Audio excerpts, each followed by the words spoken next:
Paulo, Timóteo, servo de Jesus Cristo, a todos os santos em Cristo Jesus, que estão em Filipos, com os bispos e diáconos. Graça a vós da parte de Deus, de nosso Pai e da do Senhor Jesus Cristo. Dou graças ao meu Deus todas as vezes que me lembro de vós, fazendo sempre com alegria a oração por todos vós, em todas as minhas súplicas, por vossa cooperação no Evangelho desde o primeiro dia até agora, tendo por certo isto mesmo, que aquele que em vós começou a boa obra, a aperfeiçoará até o dia de Cristo Jesus.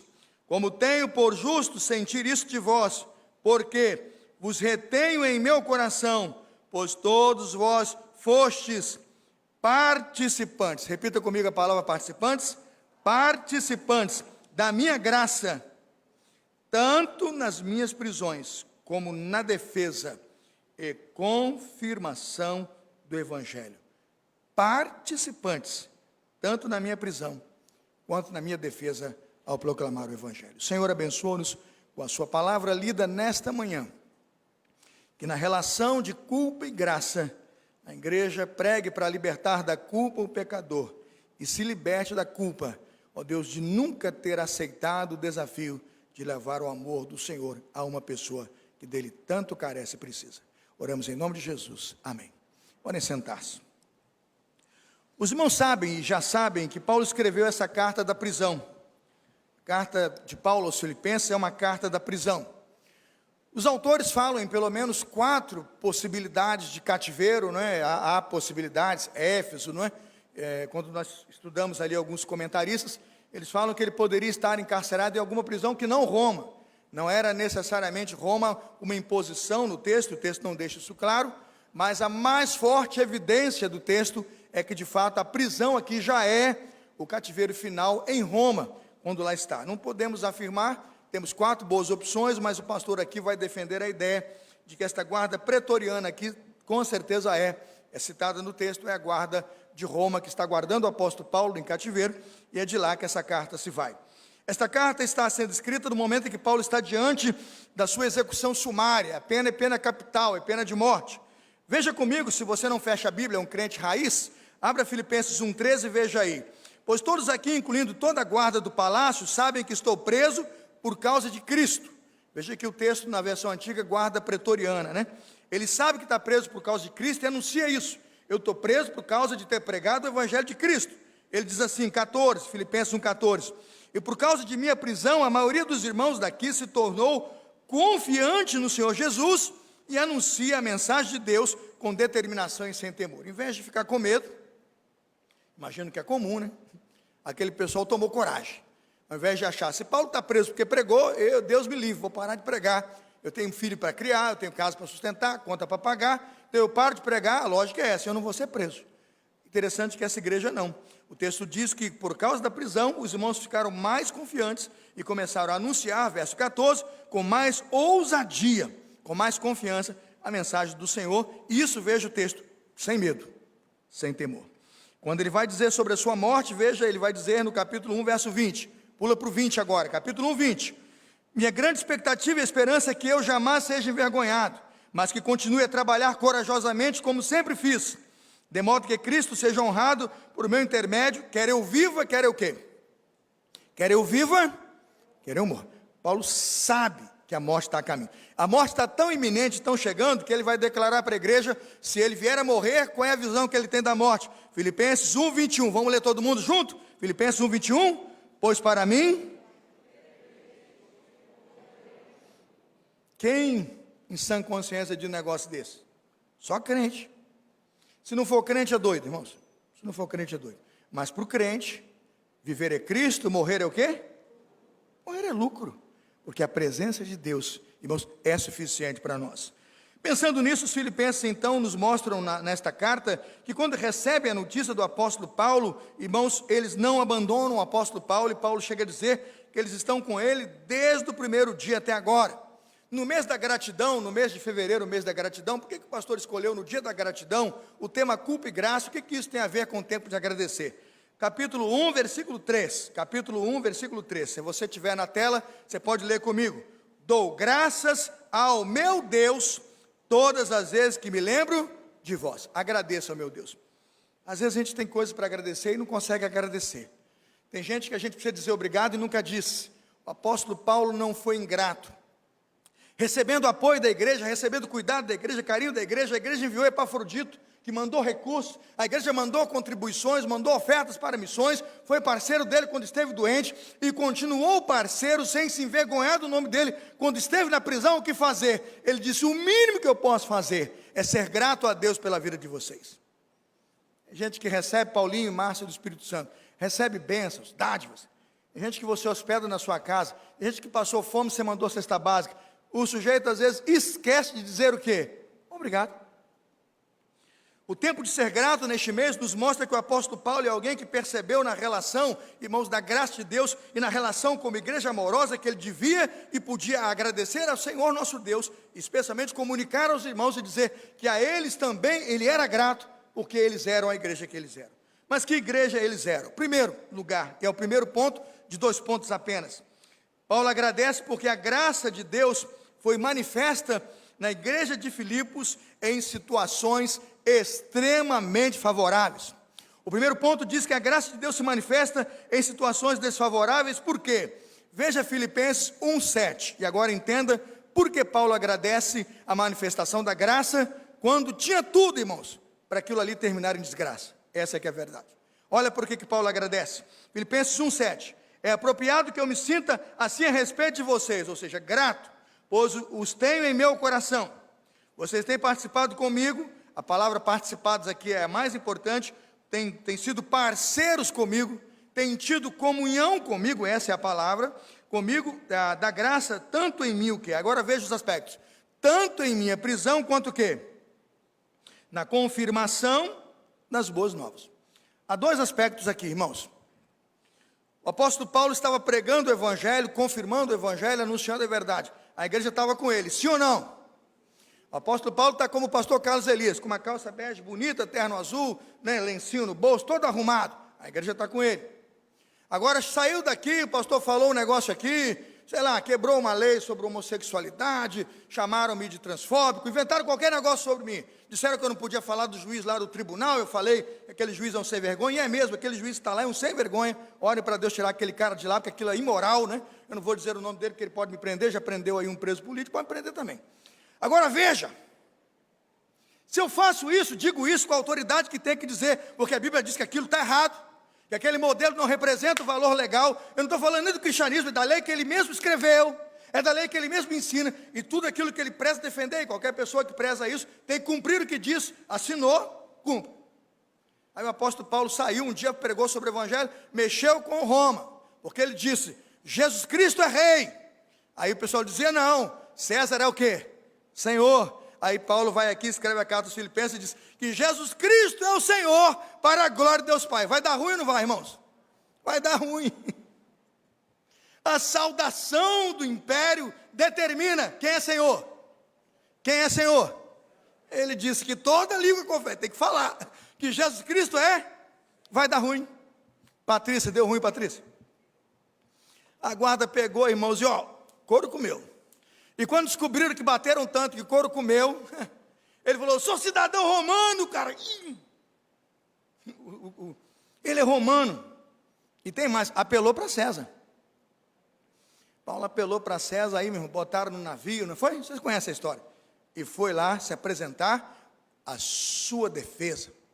Procônsul Sérgio Paulo, rei Agripa, por pouco me persuades a ser o quê? Um cristão. Agora veja, pastor Marcos.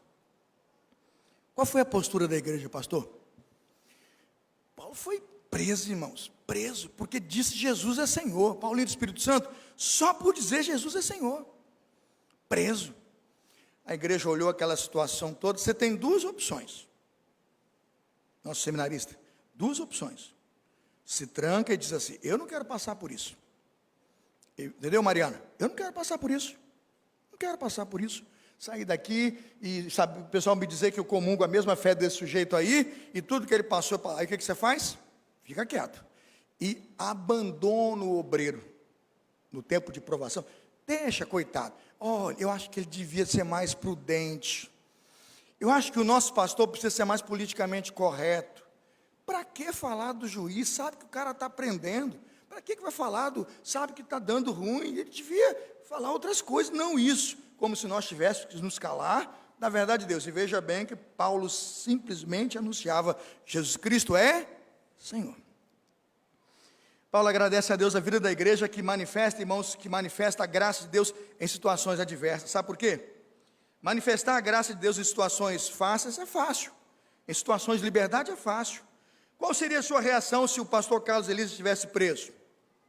Qual seria a sua reação se ele estivesse preso por dizer Jesus é Senhor, ou por pregar contra o pecado, ou por denunciar as injustiças? Qual seria a sua posição hoje? Pense, você é igreja de Campo Grande, a situação embaraçosa na qual você estaria exposto. Seguir o seu pastor, amar o seu pastor, se ele está honrando o evangelho, se ele o está defendendo, ou se recolher e ter medo, porque o que aconteceu com ele, logo, logo pode também acontecer com você, porque o que ele diz também é o que você deveria dizer, mas você então diz: não dá para ter essa coragem toda, ele é o pastor, ele que fica com a conta, eu vou ficar por aqui, e que Jesus me salve com os meus pecados no último dia. O apóstolo Paulo, irmão, sabedor de uma igreja que poderia ter retrocedido e abandonado, o apóstolo Paulo agradece a Deus a vida da igreja. Eu me lembro de um homem que disse que ia dar a vida por Jesus, disse que ia entregar a sua vida por Jesus, mas numa situação adversa não manifestou a graça de Deus. Abra comigo Mateus 26 e entenda a diferença entre, eu diria, os petrinos e os filipenses, né? Os petrinos e os filipenses, olha a diferença. Os petrinos são sanguíneos, os petrinos são entusiastas. Eles usam espada, cortam orelhas, né? Eles são tremendos. Mas na hora em que se requereu deles a fé pedra, a fé rocha, descobriu que é areia. Era areia. Mateus 26, 69. Vai acompanhando aí. Mateus 26, 69 diz assim: ora, Pedro estava sentado fora no pátio, e aproximando-se dele uma criada disse: tu também estavas com Jesus, o Galileu. Mateus 26, 70, leia igreja, 70. Mas ele...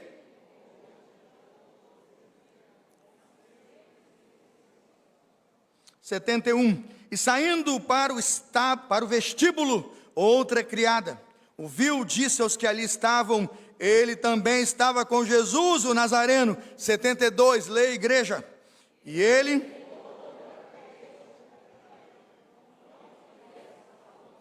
Você sabe o que é negar com juramento? Djalma, sabe, Djalma, o que é negar? Negar com juramento hoje o pessoal briga, mas faz. Beija os dedos, faz um negócio ali para dizer: compromisso, verdade, quero morrer durinho. Vai morrer mesmo, durinho. Cara de pau.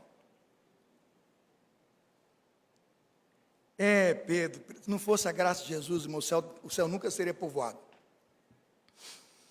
O nosso irmão Petrino, que disse que se Jesus precisasse de qualquer coisa, ele daria o quê, pastor Filipe? A sua vida. Veja o verso 73. Daí a pouco, aproximando-se que ali estavam, disseram: e verdadeiramente tu és um deles. O teu sotaque te condena, gaúcho. Ô baiano, gente, você não tem como enganar. Você é Galileu, meu. Esse chino final diz que você é carioca, cara. É muito Jesus, é muito S. O teu sotaque te condena. Então começou, agora não tem mais juramento. Começou a praguejar e a jurar, e disse o que, irmãos? Não conheço esse homem. Aí o que aconteceu? O galo cantou. Você veja que quando você pode assumir uma manifestação de graça, preste atenção, tem dois caminhos: ou culpa ou graça. Viu, Beatriz? Antônio? Culpa ou graça? Versículo 75. Lembrou-se Pedro das palavras de Jesus, o que Jesus já lhe havia dito: antes que o galo cante 3 vezes me negarás. Saindo dali, o que ele fez? Ele chorou pela culpa ou pela graça? Pela culpa. Sabe, irmãos, ele prometeu que estaria do lado de Jesus. Ele disse que Jesus conta comigo. Mas quando Jesus não precisou, quando precisou, ele não estava lá. Pedro prometeu participar ativamente da vida de Jesus, João 13:37, com uma frase muito forte: por ti darei a minha vida. Mas a empolgação dele não durou 3 sentenças de desafio, porque Jesus estava sendo preso e ele não queria que tal coisa acontecesse com ele. Agora trago a vocês a epístola de Paulo aos Filipenses, eu volto ao texto e pergunto: a diferença de Pedro, irmãos, para os irmãos de Filipos é muito preciosa. Porque talvez com os mesmos soldados de Roma, com a mesma guarda de Roma, a igreja não cede, a igreja não retrocede, aqueles irmãos não voltam atrás. Filipenses 1,14, veja o posicionamento de uma igreja que sabe quem é Jesus e a graça de Deus, e naquele momento não abre mão dessa graça, não abre mão de servir a esta graça, não abre mão de explanar e de viver esta graça, aquele que está precisando dela. Filipenses 1,14 diz: e por causa da minha prisão, a maioria dos irmãos aqui se tornou o que, irmãos? Se tornou mais o que? Mais confiante no Senhor. E o que ela passou a fazer? Estão anunciando a palavra de Deus com maior o quê? Maior determinação e sem temor. O que poderia amedrontar foi para aquela igreja de encorajamento. Uma igreja que não abandonou o apóstolo Paulo e se tornou um parceiro. Uma igreja que desenvolveu uma parceria, por isso eu chamo de graça essa comunhão, para que esta comunhão fosse vista na adversidade, mas também na prosperidade, na saúde, mas também na doença, nas provações e lutas, mas também na vitória. Parceria é isto, irmãos.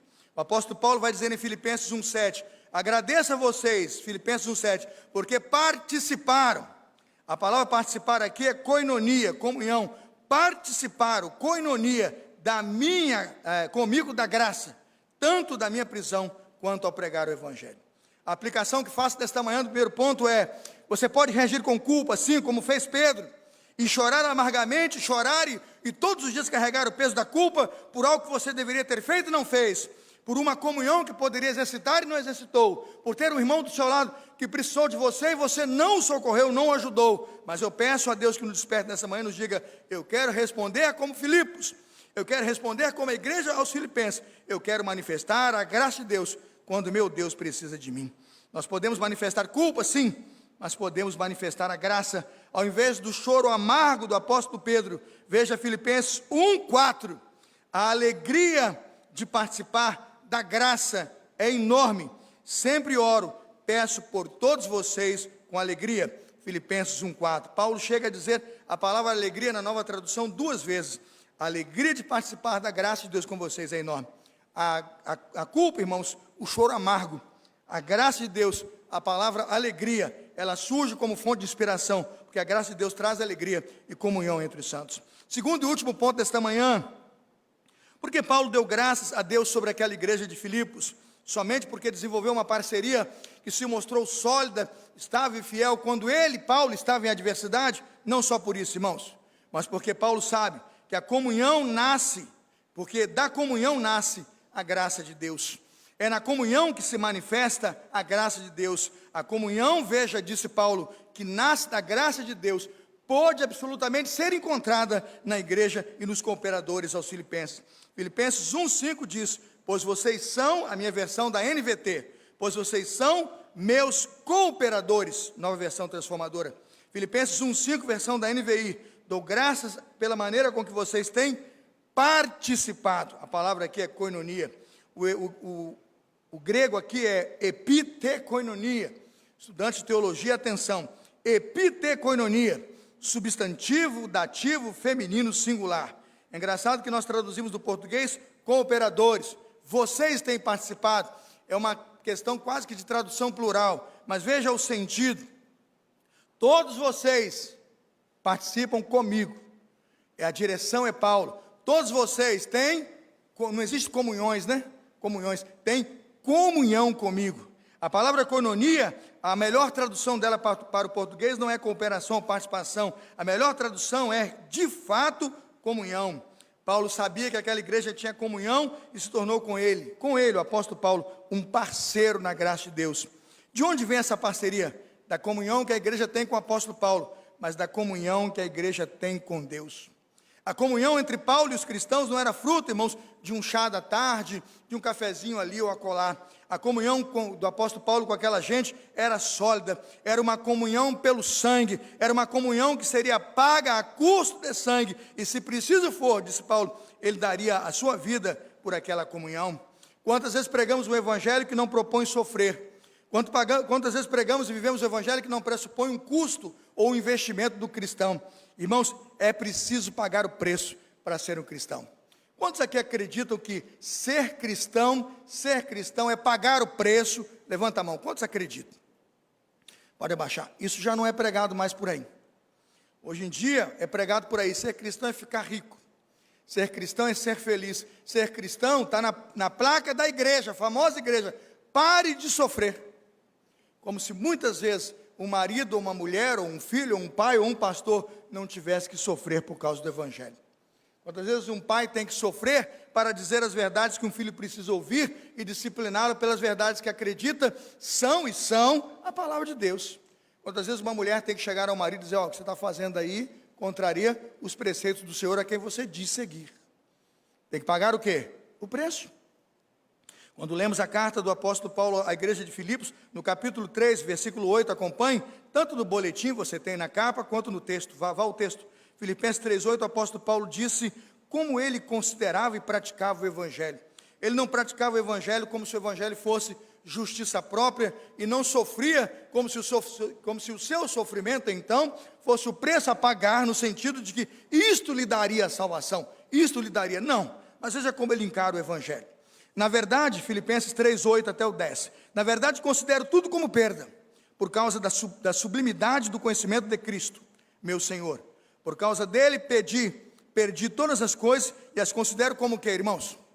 Esterco, como lixo, para ganhar a Cristo e ser achado nele, não tendo, essa frase é muito importante, pessoal da teologia, não tendo o quê? Justiça própria, não tendo a minha própria justiça que procede da lei, mas aquela, de onde é a justiça que ele prega? Aquela que é mediante a fé em Cristo, a justiça que procede de Deus, baseada na fé. O que eu quero é conhecer a Cristo e o poder o quê? E o poder da sua ressurreição. Agora veja, irmãos, esta é a frase aqui. E por isso a igreja de Filipenses, a igreja de Filipos, a igreja aos Filipenses, estava disposta a pagar o preço.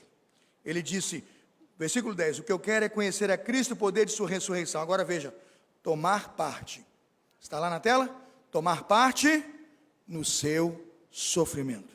Tomar parte no seu sofrimento e me tornar como ele na sua morte. Irmãos, o crente que não se identifica com o sofrimento de Cristo aqui e não está disposto a sofrer como Cristo sofreu aqui, para amar um pastor preso, para amar um irmão caído, para amar aquele que precisa de você quando vive tamanha adversidade. Quem sabe ele está fraquejando e você está forte, e é quando mais ele precisa de sua mão estendida e você o está criticando, porque ele está fraco, porque ele está caído, porque ele é isso, porque ele é aquilo, e você perde a oportunidade de, com aquele irmão caído, exercitar o amor e a graça de Deus. Esse é o evangelho que Paulo pregou, esse é o evangelho que Paulo viveu, esse é o evangelho que a igreja aos Filipenses pôde mostrar e demonstrar de forma prática quando o seu pastor foi preso, quando o seu grande apóstolo foi preso. Mas em Filipenses 1, 29, Paulo justifica, por que vocês alegram o meu coração? Filipenses 1, 29, pois vocês receberam o privilégio, não apenas de crer em Cristo, Filipenses 1, 29, mas também o quê? De sofrer por Ele. Vocês poderiam abrir mão do sofrimento, e é confortável, irmãos. Ir para aquela igreja que tem a placa lá, pare de sofrer, é confortável. Agora, estar na igreja onde o evangelho genuíno é pregado e estar disposto a pagar o preço de sofrer por Cristo, isso é um alto preço, mas que todo cristão, de toda a verdadeira igreja, este preço deverá ser pago. A única maneira de viver a verdadeira fé evangélica e a verdadeira fé do evangelho, irmãos, é esta. O apóstolo Paulo diz que não há outra maneira de viver de forma digna o evangelho do Senhor. Veja o Filipenses 1, 27. Quando a igreja está disposta a sofrer com o apóstolo Paulo suas prisões, e a sentir as dores de suas prisões, e a correr o risco da prisão. Filipenses 1, 27, Paulo diz, o mais importante é que vocês vivam em sua comunidade, de maneira o quê? Digna das boas novas de Cristo. Filipenses 1, 27. Agora vá para o 28. Não se deixem intimidar por aqueles que se opõem a vocês.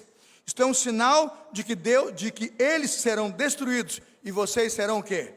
E vocês serão salvos. Agora veja Filipenses, capítulo 1, versículo 30. O versículo 30, a última frase, o apóstolo Paulo vai dizer: e não fiquem sozinhos.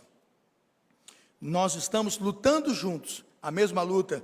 O que Paulo diz, Filipenses 1,30, estamos juntos nessa.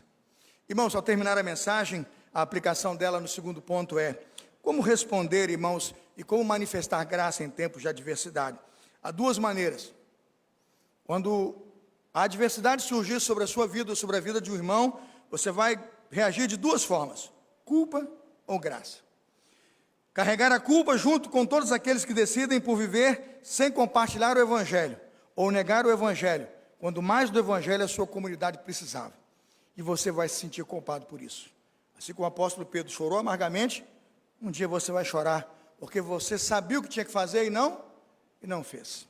Ou você pode responder com graça, não com culpa, com graça, proclamando a graça de Deus,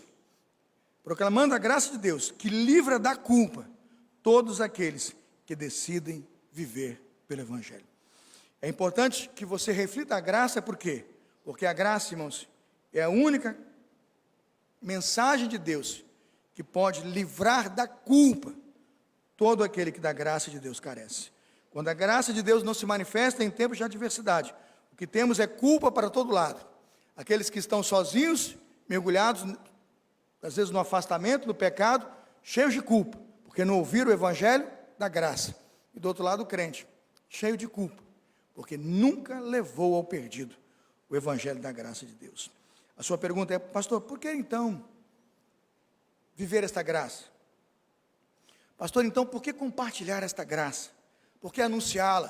Por que ficar firme a ponto de pagar o preço e entender que pagar o preço é importante para que a graça de Deus se manifeste? Eu vou dar duas coisas que encontrei no texto, pelos quais eu vejo que a igreja em Filipos fez e participou da graça, mesmo quando foi chamada a sofrer.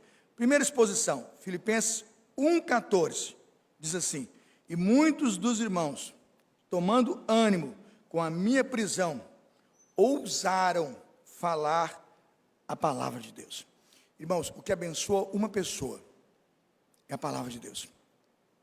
E a comunidade de Filipos pagou o preço pela palavra de Deus.